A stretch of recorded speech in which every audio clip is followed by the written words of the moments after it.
Hi అండి, అందరికీ నమస్కారం అండి. ఫ్రెండ్స్, ఇప్పుడు అందిన వార్త ఈపీఎఫ్ఓ పెన్షనర్లకు అదిరిపోయే గుడ్ న్యూస్. సుప్రీంకోర్టు కీలక ఆదేశాలు అంటూ అప్డేట్ అయితే రావడం జరిగిందండి ఈపీఎఫ్ఓ ఉద్యోగ పెన్షనర్లకు సంబంధించి. అయితే ఇందుకు సంబంధించిన వివరాలు అయితే మన వీడియోలో తెలుసుకుందామండి. వీడియో మాత్రం స్కిప్ చేయకుండా పూర్తి వరకు చూడండి ఫ్రెండ్స్, అప్పుడే మనకి పూర్తి సమాచారం అయితే తెలుస్తుంది. అలాగనే లైక్ చేసి ఇలాంటి మరిన్ని ముఖ్యమైన అప్డేట్స్ కోసం ఇప్పుడే మన ఛానల్ని సబ్స్క్రైబ్ అయితే చేసి ఫాలో చేయండి ఫ్రెండ్స్. లేట్ చేయకుండా టాపిక్లోకి వెళ్ళిపోదాము. ఇక వేతన పరిమితిని సవరించడంపై 4 నెలల్లోగా నిర్ణయం తీసుకోవాలని కేంద్ర ప్రభుత్వాన్ని ఉద్యోగుల భవిష్య నిధి సంస్థ ఈపీఎఫ్ఓని దేశ అత్యున్నత న్యాయస్థానం ఆదేశించింది. జీతాల పరిమితిలో స్తంభత కారణంగా చాలామంది ఉద్యోగులు ఈపీఎఫ్ఓ పరిధి నుంచి బయటకు తీసివేయబడ్డారని సుప్రీంకోర్టులో ఒక పిటిషన్ దాఖలు చేయబడింది. ఇక డాక్టర్ నవీన్ ప్రకాష్ నౌటియాల్ అనే వ్యక్తి ఈ పిటిషన్ను దాఖలు చేశారు. ఈ పిటిషన్ను న్యాయమూర్తులు జేకే మహేశ్వరి, అతుల్ ఎస్ చందూర్కర్లతో కూడిన ధర్మాసనం విచారించింది.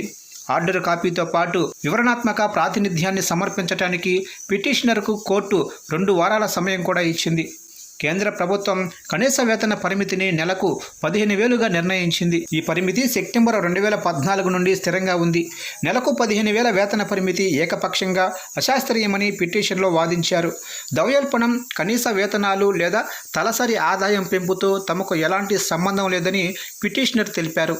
ఇక నెలకు 15,000 కంటే కొంచెం ఎక్కువ ఆదాయం పొందుతున్న ఉద్యోగులను కూడా ఈపీఎఫ్ కవరేజీ నుంచి తప్పించారని పిటిషన్లో పేర్కొన్నారు. ఇక 6వ లోక్సభ పబ్లిక్ అకౌంట్స్ కమిటీ తన 34వ నివేదికలో కింది స్థాయి ఉద్యోగులను సంక్షేమ పథకాల్లో చేర్చకుంటే 2017లో తమ ప్రభుత్వంపై చర్యలు తీసుకోవాలని పిటిషనర్ వాదించారు.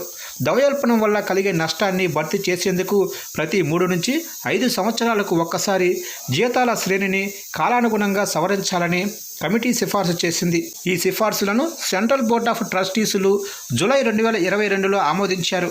అయితే కేంద్ర ప్రభుత్వం దీనిపై ఇంకా ఎలాంటి నిర్ణయం తీసుకోలేదు.